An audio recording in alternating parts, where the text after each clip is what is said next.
The Last Deception. Los Angeles, 3:12 a.m., a call that changed everything. Ryan Carter had spent his life exposing liars.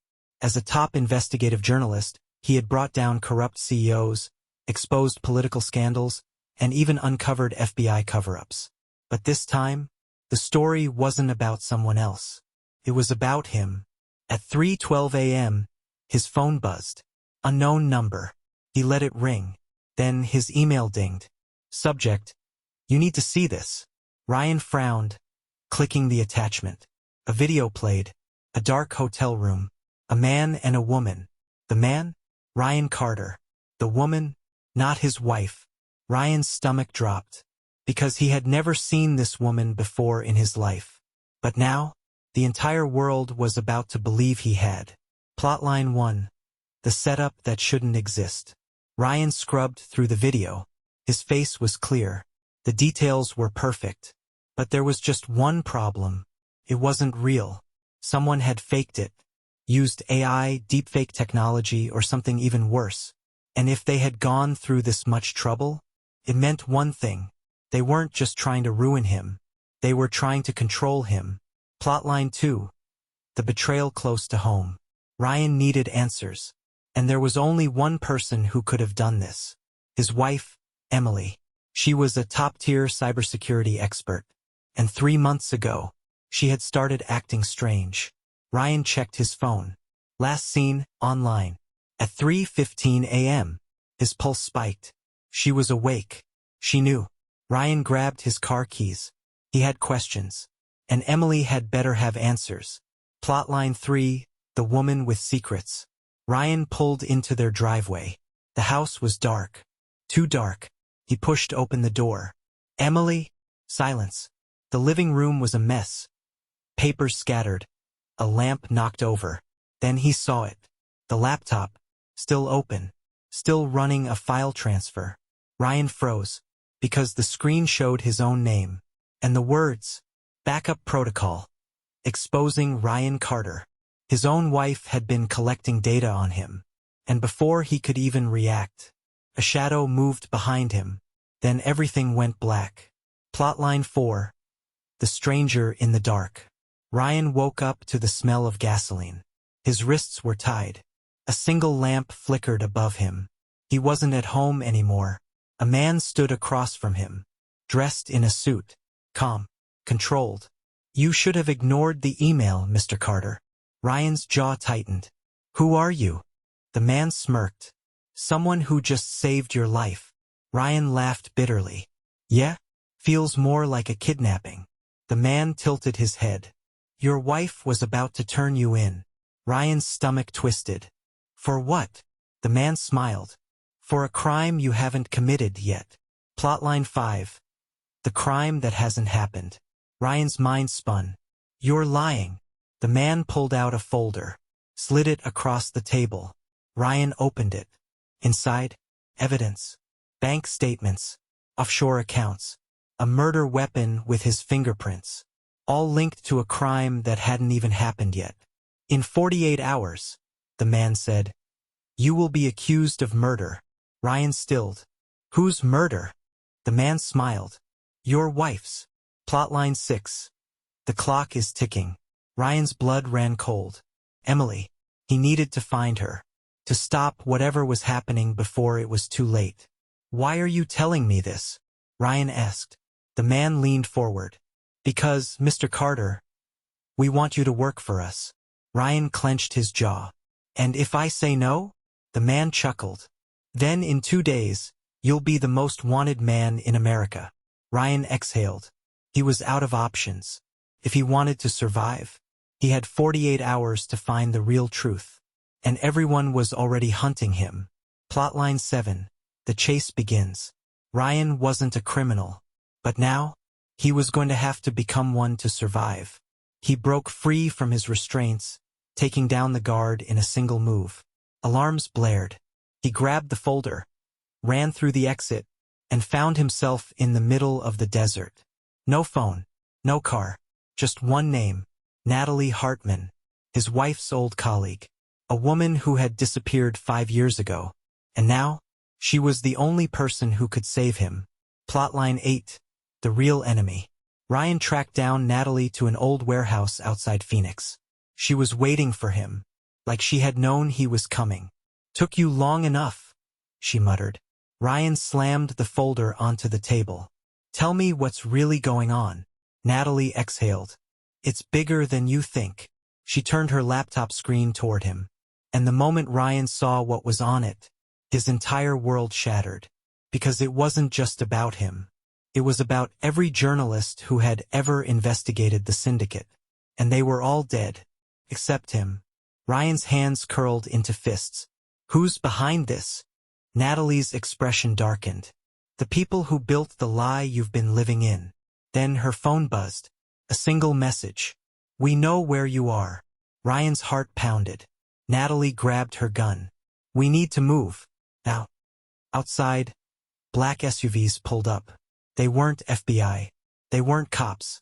They were the people who made sure the truth never got out. And now, Ryan Carter was their next target. Phoenix, Arizona, 11:27 p.m., running out of time. Ryan Carter was a journalist. He wasn't a spy.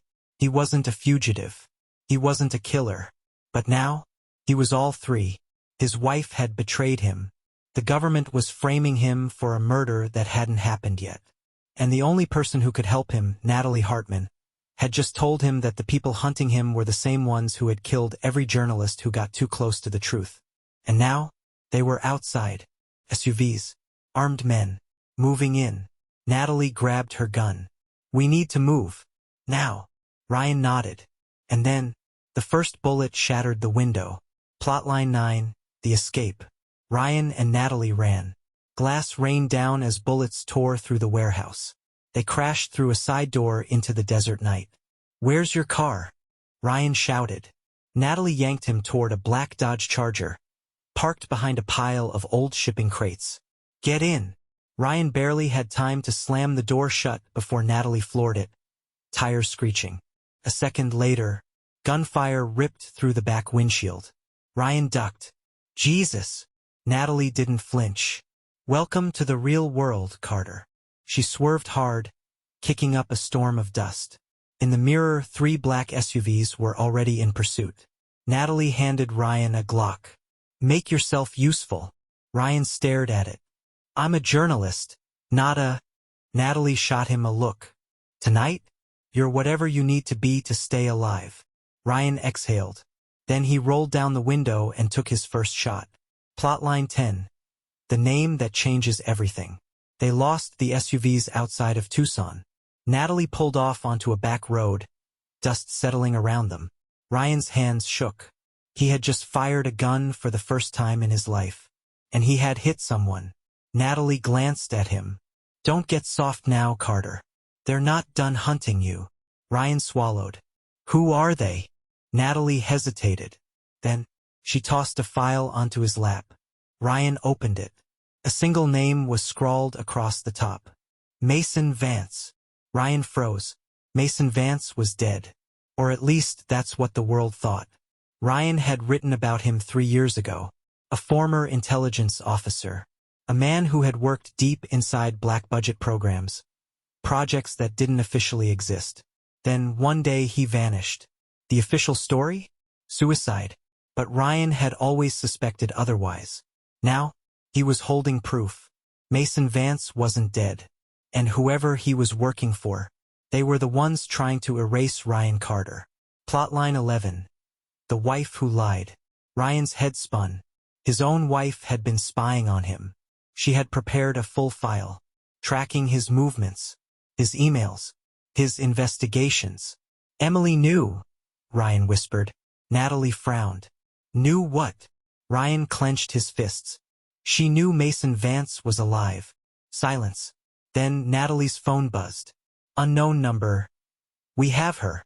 If you want her back, come alone." Attached was a photo. Emily, blindfolded, bound to a chair. Ryan's stomach dropped. This wasn't just about a setup anymore. This was about leverage. And Ryan had just walked straight into the real game. Plotline 12. The trade. Natalie pulled the car back onto the road. This is a trap. Ryan nodded. I know. Natalie glanced at him. You're not actually going to walk into it, are you? Ryan exhaled. I don't have a choice. Emily had lied to him, betrayed him, but she was still his wife. And whoever was running this operation, they weren't keeping her alive out of kindness. We need a plan, Natalie muttered. Ryan stared at the phone screen. The message had a location. An abandoned airstrip outside Las Vegas. Then let's make them regret asking for me. Plotline 13. The man behind the curtain. 11:58 p.m. Ryan stepped into the empty airstrip. Natalie was in position, a sniper rifle trained on the hangar. Ryan's heart pounded. Then, a man stepped out of the shadows, dressed in black, calm, cold, and when Ryan saw his face, his blood froze. It was Mason Vance, alive, and smiling. Mr. Carter, he said. Welcome to the truth. Las Vegas, 12:01 a.m., face to face with a ghost. Ryan Carter stood in the middle of the abandoned airstrip, heart pounding. Mason Vance was supposed to be dead. 3 years ago, the world had buried him. Now he stood just a few feet away, calm, calculating, and alive. Emily was bound to a chair behind him, blindfolded. Vance smiled. I have to admit, Carter, I didn't expect you to make it this far. Ryan clenched his fists. Why am I still alive? Vance tilted his head. Because you're useful. Ryan stilled. There was no fear in Vance's voice. No urgency. This wasn't a negotiation. This was a power play. And Ryan had just walked straight into it. Plotline 14. The wife who knew too much. Ryan's eyes flicked to Emily. Her wrists were tied. Her breathing was steady. She wasn't panicking. She wasn't struggling. She wasn't afraid. Ryan's stomach twisted. She's not a hostage, is she? Vance smirked. Emily exhaled. I tried to warn you, Ryan. Ryan's chest tightened. She had set him up. Everything, the deepfake video, the fake evidence, the FBI framing him, was orchestrated. You were working with them this entire time? Ryan asked, voice shaking. Emily hesitated. It's not that simple. Vance stepped closer. Actually, Carter, it is. Ryan's jaw clenched. Why go through all this trouble? You could have killed me a long time ago. Vance chuckled. You still don't get it, do you? He reached into his pocket and tossed a flash drive onto the ground. Everything you need to know is on there. Names, transactions, government black sites, the real people pulling the strings. Ryan stared at it. Why give it to me? Vance smirked. Because if you don't take them down, Carter, no one will. Plotline 15. The real enemy. Ryan's mind raced. He had spent years exposing corruption. But what if this was bigger than anything he had ever uncovered? What if Mason Vance wasn't the mastermind, but just another pawn? He picked up the flash drive. What's on here? Vance's smile faded. Proof that the people hunting you aren't just criminals, Carter. He took a slow breath. They run the world. Ryan's pulse pounded. Who are they? Vance glanced at Emily. Then he said two words that changed everything. The Apex Order. Plotline 16. The shot that ended everything. The moment Vance spoke the name, something changed. Natalie's voice crackled in Ryan's earpiece. Ryan, move! Then, gunfire. A single bullet tore through Vance's chest. His eyes widened. Blood bloomed across his shirt. He staggered. Emily screamed. Ryan spun, searching for the shooter. But the bullet hadn't come from the shadows. It had come from inside the hangar. From Emily's gun. Ryan's stomach dropped. What did you do? He whispered.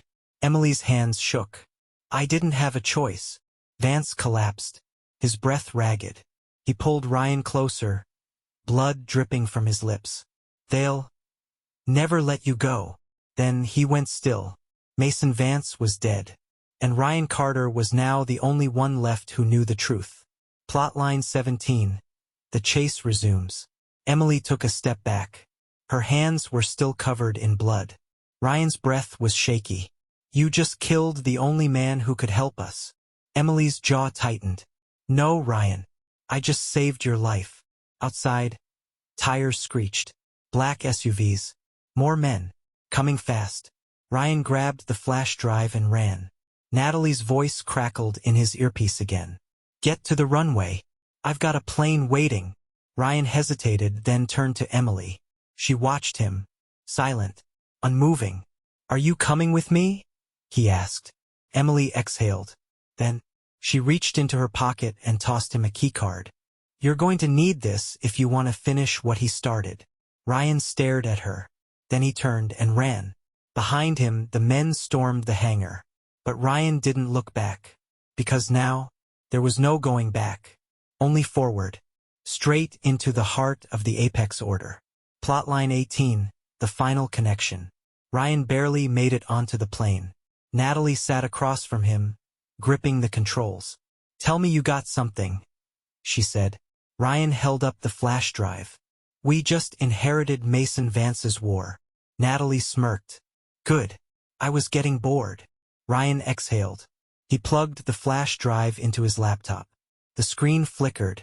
Then, a list of names appeared. Ryan's heart stopped. These weren't just government officials.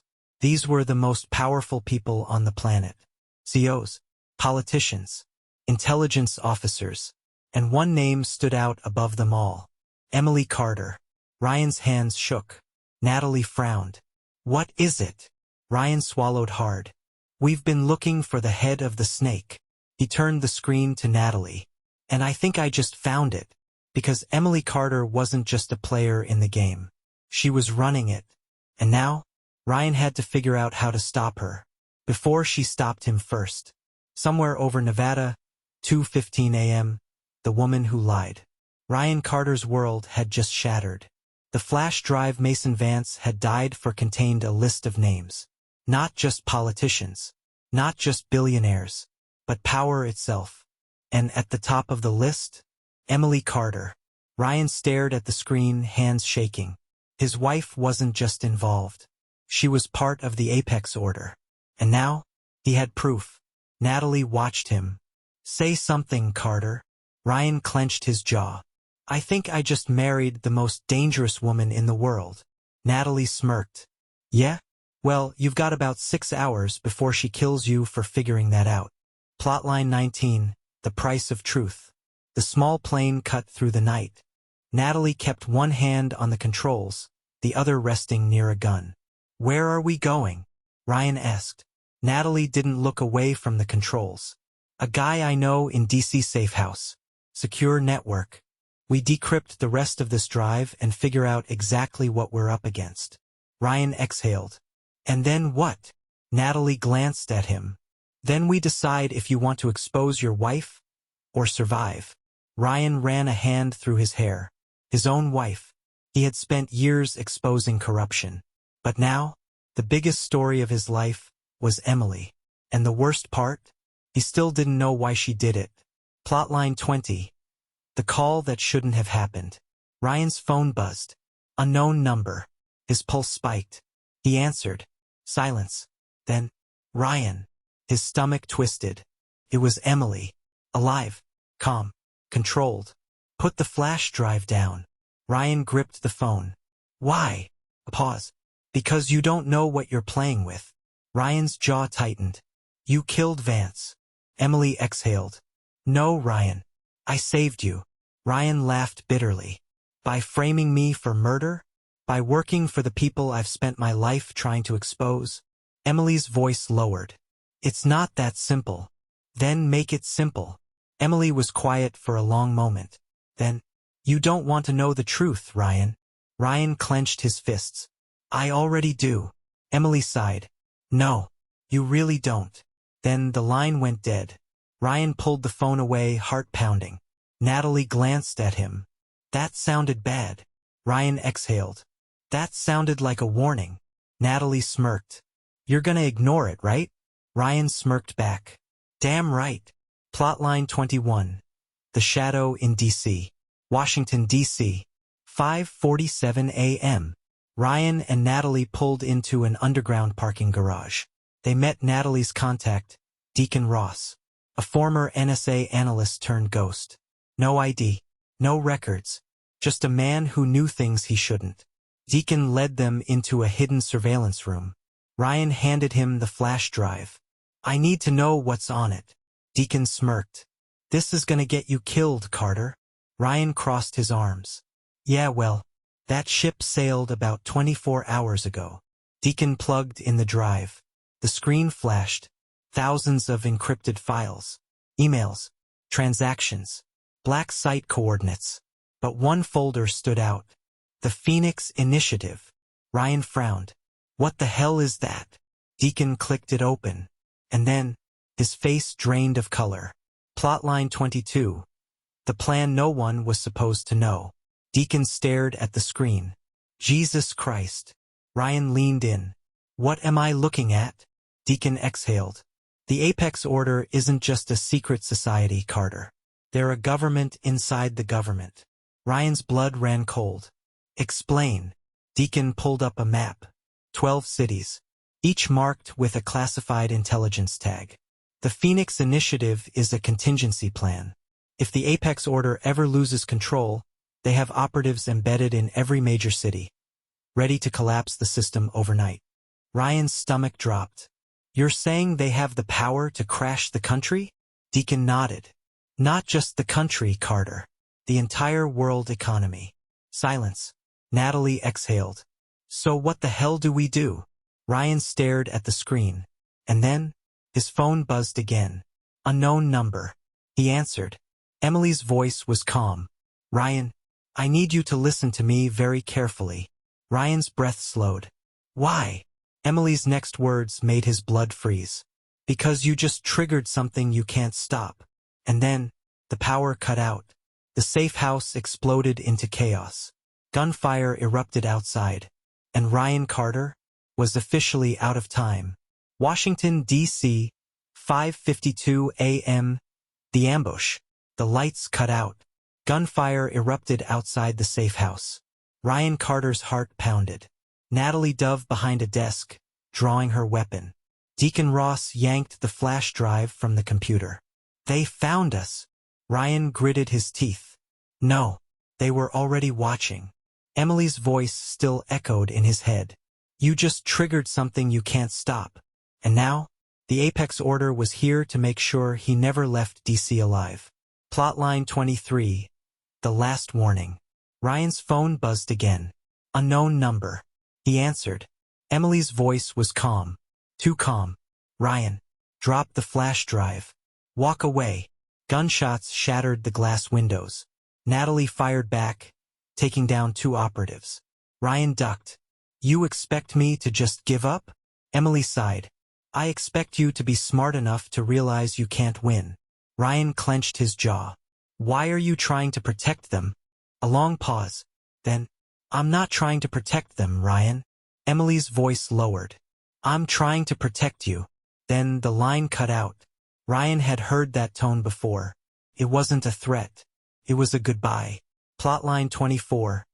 The escape that wasn't won. Deacon grabbed Ryan's arm. We have to go now. Ryan, Natalie, and Deacon rushed toward the basement exit. Natalie hit a switch. An underground tunnel door slid open. Go, go, go! They sprinted through the dark tunnel as explosions rocked the safe house above them. Concrete shook. Dust rained down. They burst out into the open. A back alley in downtown DC. A black sedan screeched to a halt in front of them. Ryan froze. The driver's side door opened. Emily stepped out. Alone. Unarmed. And she was waiting for him. Plotline 25. The wife who never left. Natalie raised her gun. Step back, Emily. Emily didn't flinch. If I wanted him dead, he'd already be dead. Deacon leaned toward Ryan. Tell me we're not listening to her. Ryan's mind raced. The Apex Order could have killed him at any time. But they hadn't. Why? Because Emily had stopped them. Get in the car, Ryan. Emily's voice was steady. I'll explain everything. Natalie pressed the gun harder against Emily's skull. How about you explain right here? Emily met Ryan's eyes. Because if we don't leave in the next 60 seconds, we all die. Ryan studied her. Then he made his choice. Lower the gun, Natalie. Natalie's jaw clenched. You're out of your mind. Ryan stepped toward the car. Yeah, but she's the only one who still has answers. Plotline 26. The truth she never told. The car sped through D.C., weaving between early morning traffic. Emily drove in silence. Ryan finally spoke. What the hell is going on? Emily exhaled. The Phoenix Initiative isn't what you think. Ryan's fists tightened. I read the files. The Apex Order has operatives positioned to collapse entire governments overnight. Emily shook her head. You're wrong. The Phoenix Initiative isn't about collapsing governments. She looked at him. It's about replacing them. Ryan's blood ran cold. Plotline 27. The plan that would change the world. Emily pulled into an abandoned warehouse. Inside, a full-scale war room. Screens. Satellite feeds. Encrypted communications. Ryan's jaw tightened. This is Apex Order tech. Emily turned to face him. Because I'm not working against them, Ryan. She stepped closer. I'm working to take them down. Ryan stared at her. For the first time, he saw something new. Emily wasn't just another player in the Apex Order. She was a traitor to them, a double agent, and she had been fighting this war alone. Until now. Plotline 28. The final mission. Natalie crossed her arms. I don't buy it. You've been tracking Ryan for months. Why? Emily exhaled. Because I needed him alive. Ryan studied her. For what? Emily hesitated. Then she pulled out a second flash drive. Because there's one last name you haven't seen yet. Ryan took it, plugged it into the computer. The screen flashed. One name appeared, and when Ryan saw it, his heart stopped, because it wasn't just a name. It was his. Ryan Carter, primary target. Plotline 29. The kill order. Ryan staggered back. What the hell is this? Emily's expression hardened. It's why I had to keep you alive. She tapped the screen. The Apex Order doesn't just kill threats, Ryan. They recruit them first. Ryan's stomach twisted. You're saying? Emily nodded. They want you to be one of them. Ryan shook his head. That's insane. Emily exhaled. No, Ryan. That's power. She leaned in. And now you have a choice. Ryan stared at the screen. His own name, marked for either elimination or recruitment. The Apex Order didn't just want to erase him. They wanted to own him. And now, they were waiting for his answer. Plotline 30. The final decision. Emily stepped closer. I can get you inside, Ryan. Ryan narrowed his eyes. Inside what? Emily's voice lowered. The heart of the Apex Order. Their highest command. She exhaled. If you want to expose them, you need to do it from the inside. Ryan's pulse pounded. This was insane. But it was also his only shot. Natalie crossed her arms. So what's the play, Carter? You infiltrating the most powerful secret organization in the world. Ryan stared at the screen, then at Emily. Then, he made his choice. Get me inside. Emily smirked. Welcome to the game. Washington, D.C., 6:45 a.m., entering the lion's den. Ryan Carter had spent his entire career exposing corruption. Now, he was about to walk straight into it. Emily sat across from him, arms crossed. You understand what this means, right? She asked. Ryan exhaled. Yeah, it means I'm about to make the worst decision of my life. Emily smirked. That's the spirit. Natalie leaned against the wall, shaking her head. This is suicide, Carter. Ryan turned to her. Then why are you still here? Natalie paused. Then, she loaded a fresh magazine into her gun. Because if you die, someone has to finish the job. Ryan smirked. Emily stood. Let's get started. Plotline 31. The initiation. The Apex Order didn't just let people in. They tested them first. Emily handed Ryan a phone. A single message was on the screen. 12 p.m. The Hartley Building. Room 42. Ryan frowned. What's in room 42? Emily's expression darkened. A test.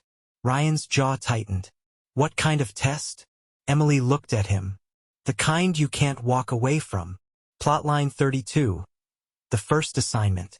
12 p.m. Ryan walked into the Hartley building. A sleek, high-rise in downtown D.C. Security was tight. Cameras. Armed guards. Everything screamed classified intelligence. Ryan's heart pounded.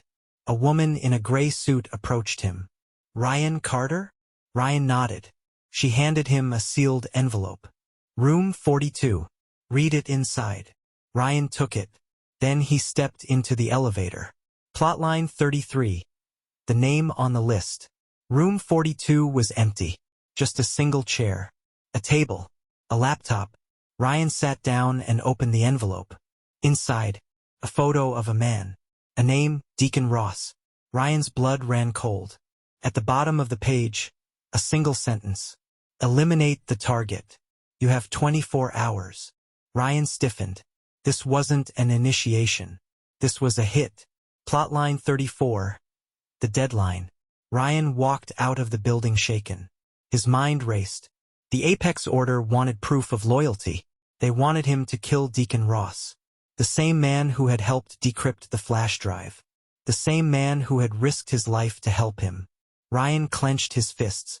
He wasn't a killer. But if he didn't do this, they'd kill him instead. Plotline 35.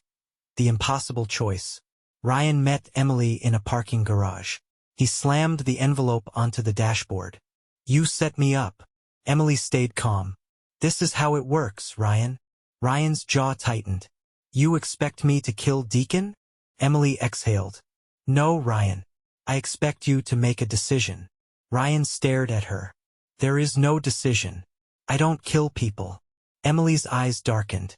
"Then you better find another way, because if you don't, the Apex Order will send someone else."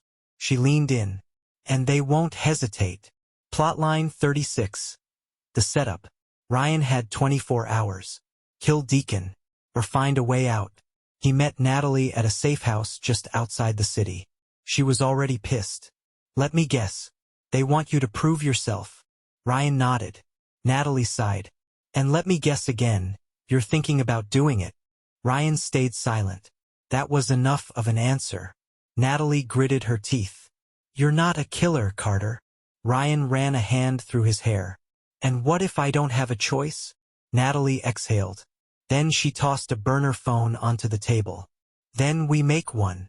Plotline 37. The fake kill. Ryan and Natalie had one shot. They had to make Deacon disappear without actually killing him. The plan was simple. Fake Deacon's death. Make the Apex Order believe it. Use it to get deeper inside. But there was one problem. The Apex Order never left loose ends. And if they suspected Ryan was playing them, he'd be next. Plotline 38. The execution. 11:58 p.m. Ryan and Natalie met Deacon on a rooftop in D.C. The city lights glowed behind them. Deacon wasn't happy. "Let me get this straight. You want to fake my death and hope the most powerful shadow organization in the world buys it." Ryan exhaled. "Yeah, that's about right." Deacon laughed dryly. "Carter, you have the worst ideas." Then he pulled out a gun. "Let's do it." Plotline 39. The illusion of death. Natalie had set the stage. A controlled explosion. A body double. Planted evidence. Everything Apex would need to believe Deacon was gone. Ryan stood over the edge of the rooftop. Natalie counted down. 3, 2, 1. Boom. The blast rocked the building. The body fell from the rooftop. Ryan watched it disappear into the dark. Seconds later, sirens wailed. It was done. Deacon Ross was officially dead. At least that's what the Apex Order would think. Now, Ryan just had to make them believe it. Plotline 40. The next step. 8 a.m. Ryan sat in a high-rise office. A man sat across from him. Dressed in black. Cold. Calculated. "Congratulations, Mr. Carter." Ryan stayed still.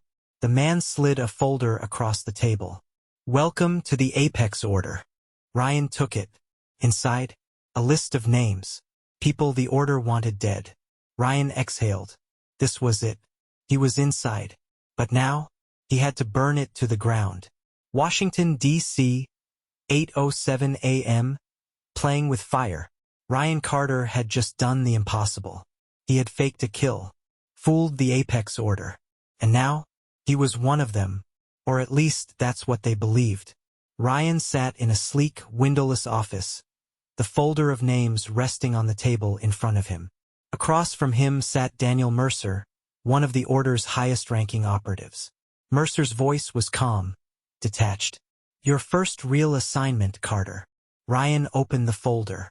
His stomach dropped, because staring back at him was a photo of Natalie Hartman. Terminate the target. 48 hours. Plotline 41. The moment of no return. Ryan kept his face blank. Mercer studied him. "A problem?" Ryan shook his head. "Not at all." Mercer smirked. "Good." The last guy hesitated. Ryan leaned back. "And what happened to him?" Mercer chuckled. "We made him our next target." Ryan forced a smile, because right now, he was balancing on the sharpest knife's edge. One wrong move, and he'd be next. Plotline 42. The escape plan that shouldn't exist. Natalie was alive. For now. But if Ryan didn't act fast, she wouldn't be for long. As soon as he was alone, he sent a single coded text. "Change locations. Now." No name. No context. Just a warning. He didn't even know if she'd get it in time. But if she stayed where she was, the Order would find her. And they wouldn't fake the kill like he had. They'd make it real.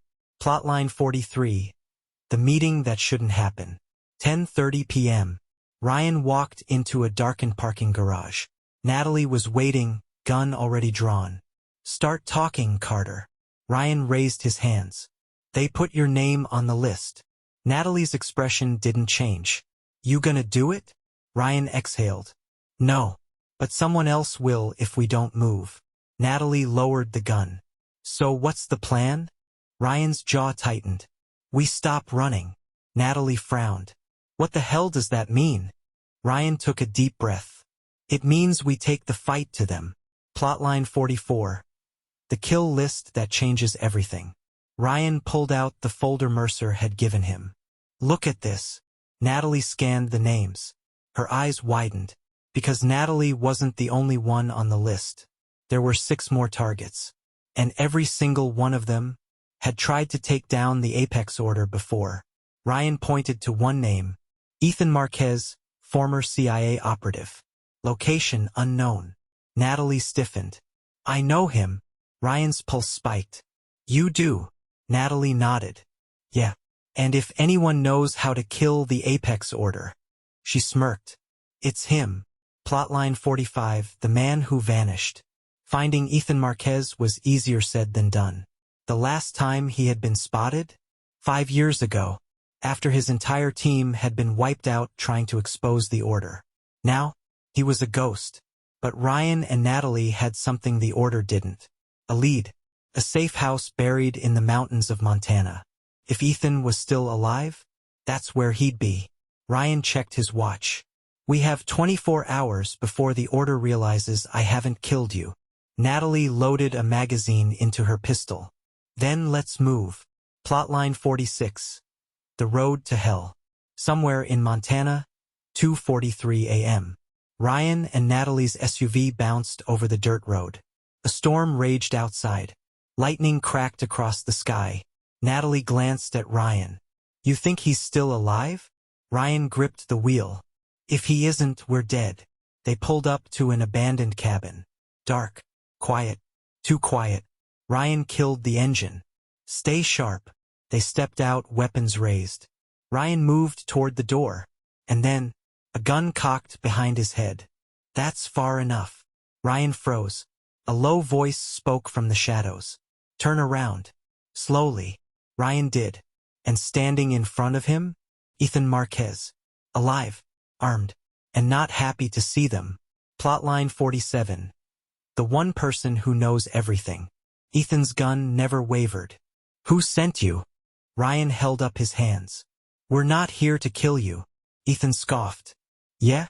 Then why is your face all over the Apex Order's kill list?" Ryan paused. Natalie stepped forward. "Because he's inside the Order, Ethan." Ethan's expression darkened. Bullshit. Ryan exhaled. I faked a kill to get in. Now I need a way to take them down. Ethan studied him. Then, he lowered the gun. You're insane. Ryan smirked. That's what everyone keeps telling me. Ethan ran a hand through his hair. You don't get it. You don't just take down the apex order. Ryan leaned in. You did. Once. Ethan stiffened. Ryan smiled. Tell me how. Ethan stared at him. Then finally, he nodded. All right, Carter. You want to destroy the order. His eyes darkened. Then you need to hit them where it hurts. Ryan frowned. Where's that? Ethan exhaled. Then, he said two words that changed everything. Their money. Plotline 48, the weakest link. Ethan grabbed a USB drive, plugged it into his laptop. The screen flashed. Thousands of encrypted transactions. Billions of dollars. Offshore accounts. Dark money. And at the center of it all, one financial institution. Imperium Holdings. Ryan stiffened. He knew that name, because 3 weeks ago, he had been investigating them. Ryan looked at Ethan. You're saying if we hit their finances, we cripple them? Ethan smirked. Not just cripple them, Carter. He leaned forward. We burn them to the ground. Somewhere in Montana, 3:12 a.m. The plan that could kill them all. Ryan Carter sat across from Ethan Marquez, staring at a laptop screen filled with billions of dollars in offshore accounts. Each transaction tied to one name. Imperium Holdings, the financial heart of the Apex Order. Their weakest link. Ethan leaned back, arms crossed. You want to take down the order? He said. You don't go after the leaders. You go after their money. Ryan's mind raced. The Apex Order wasn't just powerful because of their people. They were untouchable because of their money. But if they lost that, they'd burn. Natalie stepped forward. So how do we do it? Ethan smirked. We rob the richest men in the world. Ryan exhaled. Sounds like suicide. Ethan's smirk widened. Yeah, but if we pull it off, we don't just take their money. He pointed to the screen. We expose everything. Ryan stared at the laptop. This wasn't just about taking down the Apex Order anymore. It was about replacing them with the truth. And for the first time, he had a real shot.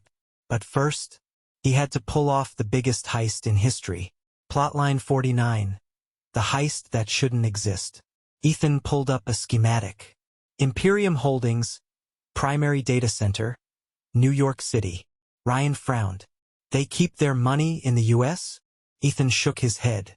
No, they keep their records in the U.S. He tapped the screen.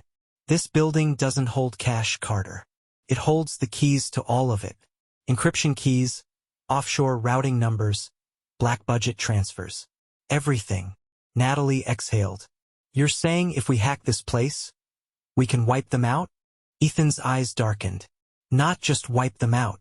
We make every dirty secret they've ever buried go public. Ryan leaned forward. How hard is it to get in? Ethan laughed. You ever try robbing the Pentagon? Ryan sighed. Great. Plotline 50. The team. This wasn't a job for 3 people. If they were going to break into Imperium Holdings, they needed help. The kind of help that didn't ask questions. Ethan pulled up a list of names. Damian Cross, ex-Special Forces, expert in infiltration. Lexi Quinn, black hat hacker, former NSA. Victor Huang, demolitions expert, ex-military contractor. Ryan scanned the names. Do we trust these people? Ethan shrugged. No, but we don't have a choice. Ryan exhaled. He had gone from journalist to con artist to spy, and now, he was about to become a thief. Plotline 51. The call that changed everything. Ryan was about to reach for his phone when it buzzed first. Unknown number. He hesitated. Then he answered. Emily's voice was calm. You're making a mistake, Ryan. Ryan's jaw clenched. You're still watching me? Emily sighed. You were always the smartest man in the room. But right now, you're walking into a trap. Ryan's pulse spiked. What do you mean? Emily's voice lowered. Imperium Holdings isn't just a vault, Ryan. It's a kill box. The moment you set foot inside, you're dead. Silence. Ryan's fingers tightened around the phone. So why are you warning me? A pause. Then Emily whispered, because you're not the only one trying to take them down. Ryan's breath slowed. Who else is coming? Emily hesitated. Then, you won't like the answer. And before Ryan could press further, the line went dead. Plotline 52. The other player in the game. Ryan stared at the phone. She's lying. Ethan shook his head. No. She's warning you. Natalie frowned. But who the hell else is trying to hit Imperium Holdings? Ryan didn't have to wonder for long, because seconds later, a news alert flashed on his laptop. Blackout in New York City. Unconfirmed reports of cyber attack. Ryan's heart dropped. It wasn't just them. Someone else had already made their move. And if they were hitting Imperium first, Ryan was about to walk into a war zone. Plotline 53. The countdown begins. Ryan grabbed his gear. We don't have time. We hit Imperium now. Ethan frowned. We don't even know who else is out there. Ryan didn't hesitate. Then we find out the hard way. Natalie loaded a magazine into her pistol. You realize this is insane, right? Ryan smirked. Welcome to my life. Ethan sighed. All right, Carter. You wanted to take down the order? This is how we start. He pushed open the door. Let's go steal a kingdom. Plotline 54. The heist begins. New York City, 11:58 p.m. Ryan, Natalie, and Ethan pulled up outside Imperium Holdings. The city was already in chaos. Police blockades. Sirens. Someone had hit the building first. Ryan grabbed his gun. This just got a lot more complicated. Natalie scanned the perimeter. Looks like a full-blown cyber attack. Whoever's inside. They don't want money. Ryan's stomach twisted. Then what do they want? Ethan's voice was grim. The same thing we do. Ryan's heart pounded. There was only one reason another team would hit Imperium. They weren't just stealing information. They were wiping it. And if they got there first, Ryan would lose his only chance to bring the Apex order down. He turned to Natalie and Ethan. We're going in. Now. And as they stepped toward the building, gunfire erupted inside. Ryan's blood went cold. Because this wasn't a heist anymore. This was a war. Imperium Holdings, 12:03 a.m., the heist that became a war. Gunfire erupted inside the building. Ryan Carter's pulse pounded. This wasn't just about stealing information anymore. Someone else was already here. And they weren't just trying to hack the Apex order. They were trying to erase it. Ryan turned to Natalie and Ethan. We move fast.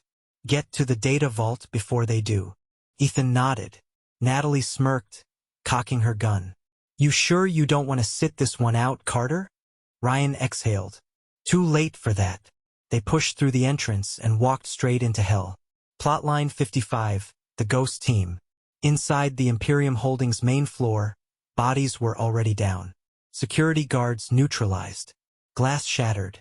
A flashing red emergency light bathed the entire room in a dark crimson glow. Natalie kneeled beside one of the fallen guards. Clean kill. Whoever did this. They're professionals. Ethan scanned the floor. This wasn't a robbery. They didn't take anything. Ryan's jaw tightened. Then what the hell are they doing? Then, a distant explosion rocked the building. And everything clicked. Ryan's stomach dropped. They're not stealing the data. He turned to Ethan and Natalie. They're destroying it. Plotline 56. The race to the vault. Ryan sprinted toward the data center. The entire building shook as more explosions detonated inside. The attackers weren't just hacking the order. They were erasing their entire financial empire. Ryan's mind raced. The Apex order's power wasn't just in money. It was in control. Blackmail. Offshore accounts. Weapons contracts. If the vault burned, the order would be crippled. Which meant one thing. Someone on the inside was trying to burn the entire organization down. And Ryan had no idea who it was. Plotline 57. The shadow in the vault. Ryan, Natalie, and Ethan reached the data vault. The thick steel doors had already been blown open. Inside, a massive server farm hummed. Or at least, it used to, because standing in the center of the vault, a team of black-clad operatives, destroying the servers. One by one, Natalie raised her weapon. Hands where I can see them. The leader of the group turned. And when Ryan saw her face, his blood ran cold. Because it wasn't just any mercenary. It was Emily Carter, his wife, the woman who had betrayed him. And now, she was destroying the Apex Order from the inside. Plotline 58. The wife who lied again. Emily lowered her weapon. You're too late, Ryan. Ryan clenched his fists. What the hell are you doing? Emily exhaled. The same thing you're trying to do. She gestured to the burning servers. I'm finishing what we started. Ryan's pulse spiked. This wasn't a rescue mission. This wasn't about saving evidence. Emily wasn't just erasing data. She was erasing the Apex Order's entire existence. Natalie stepped forward. You should have told us. Emily's expression darkened. Would you have let me do it? Silence. Ryan's jaw tightened. You're burning everything. Emily nodded. Because the only way to kill the Apex Order, she raised her gun, is to kill every piece of it. Plotline 59. The offer that shouldn't exist.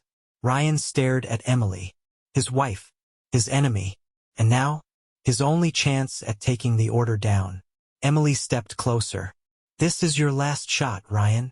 Her voice softened. You can stay here and fight me, or you can help me finish this. Ryan's heart pounded. Ethan glanced at Natalie. We trust her. Natalie scoffed. Not for a damn second. Ryan exhaled. He didn't trust Emily. Not after everything. But if she was right, if this was the only way to end it, then maybe, just maybe, he had to trust her one last time. Ryan clenched his fists. Tell me what I need to do. Plotline 60. The final burn. Emily tossed him a USB drive. Upload this to the last remaining server. Ryan stared at it. What's on it? Emily's eyes darkened. Every financial record they ever had. Ryan's breath slowed. If he uploaded this, the Order's entire network would go public. Every bribe, every assassination order, every government connection. The truth would finally come out. Ryan nodded. He turned to the last functioning server, plugged in the USB, and hit upload. Progress bar appeared. Bloating. 5%. Emily turned to her team. Set the final charges. Once this building burns, we disappear. Ryan's stomach twisted. Because once this was over, there was no coming back. Plotline 61. The last betrayal. Ryan watched the upload. Bloating. 35%. Then something changed. His laptop screen flickered. Lines of code rewrote themselves. And suddenly, bloating. Error. Ryan's heart stopped. Emily stepped closer. What's wrong? Ryan froze. Because the data wasn't just being uploaded. It was being rerouted to a single unknown server. And the IP address belonged to Imperium Holdings. Ryan's breath hitched. He spun toward Emily. You're not exposing the Order. Emily's face was unreadable. Ryan. Ryan stepped back. You're replacing them. Silence. Emily exhaled. The world needs order, Ryan. Someone has to be in control. Ryan's stomach twisted. Because Emily wasn't destroying the Apex Order. She was taking it for herself. Natalie raised her gun. I knew we couldn't trust her. Emily stayed calm. We're out of time. Timer beeped. The explosives were set. The building was about to collapse. And Ryan Carter had one last choice to make. Imperium Holdings. 12:27 a.m. The final choice.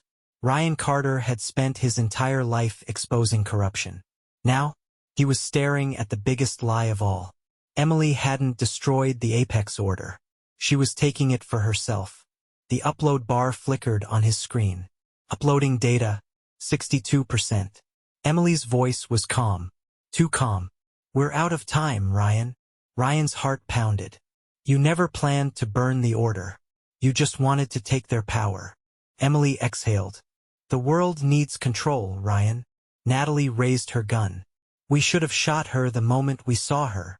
Emily didn't even flinch. You're thinking small, Natalie. This isn't just about money. It's about who runs the world. Ryan clenched his fists. The data upload was still moving.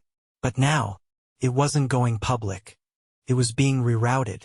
Straight to Emily's new network. And if Ryan didn't stop it now, she would become the most dangerous person on the planet. Plotline 62. The timer ticking down. Natalie glanced at Ryan. We shut it down now or we lose everything. Ryan hesitated. For years, he had tried to fight the system. Expose it. Burn it. And every time, someone else had just replaced it. Maybe Emily was right. Maybe the world needed control. Maybe if the apex order fell, someone worse would rise. But then, he remembered everything. The people they'd killed. The lives they'd destroyed. The corruption that had poisoned every part of the system. And suddenly, the choice wasn't hard anymore. Ryan grabbed the laptop and ripped out the USB. Data upload failed. Emily's eyes darkened. Ryan. He didn't hesitate. He smashed the laptop against the desk. The servers flashed red. Critical system failure. The Apex Order's financial empire was collapsing. Emily's entire plan was falling apart. And for the first time, she looked afraid. Plotline 63. The last betrayal. Emily drew her gun. Natalie was faster. Bang. Emily staggered back. Blood bloomed across her shoulder.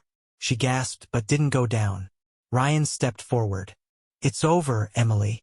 Emily exhaled sharply. Then, she smirked. You think I didn't plan for this? Ryan's stomach dropped. Because behind Emily, a hidden countdown appeared on the main screen. Self-destruct sequence activated. 00:30, 00:29, 00:28. Ryan's breath hitched. What did you do? Emily's smirk widened. If I can't have the order. She staggered toward the exit. No one will. The building was about to collapse.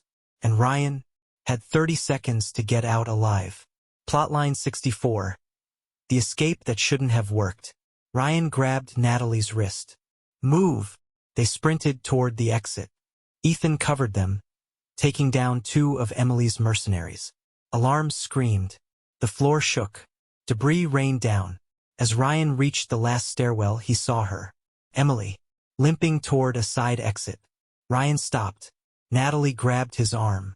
Don't. Ryan hesitated. He had every reason to let Emily burn with the order. But she had once been his wife. And despite everything, some part of him still wanted to save her. Emily turned. Her eyes met his. For the first time, she looked human again. Ryan made a split-second decision. He ran toward her, but the floor collapsed. And suddenly, Emily was gone, swallowed by the flames. Ryan staggered back. Natalie pulled him away. We have to go. Ryan clenched his jaw, then ran. And as they crashed through the emergency exit, the entire Imperium Holdings building imploded behind them. The Apex Order's financial empire was gone. Emily Carter was gone. And Ryan Carter? For the first time in his life, he was free. Epilogue, the man who walked away. 2 weeks later, Ryan sat in a quiet bar in Mexico. Natalie slid into the seat across from him. No sign of Emily's body. Ryan exhaled. I didn't expect there to be. Ethan leaned back. So what now? Ryan took a slow sip of whiskey. For the first time in years, he wasn't running. The Apex Order was dead. Their leaders? Scattered. Their money? Gone. But Ryan knew better than anyone. Power never truly dies. It just waits for a new owner. Natalie smirked. You thinking about stepping in? Ryan chuckled. Hell no. He pulled out a burner phone. Typed a single message. The truth is out there. Do your job. He hit send. A few minutes later, news alerts exploded across the world. Leaked files expose global corruption network. Apex Order financial collapse. Black budget secrets revealed. Ryan leaned back. Smirked. He had done his job. Now, he was done. Natalie raised a glass. To new beginnings? Ryan exhaled. To endings? They clinked glasses. And as Ryan Carter disappeared into the night, the world finally knew the truth. The end.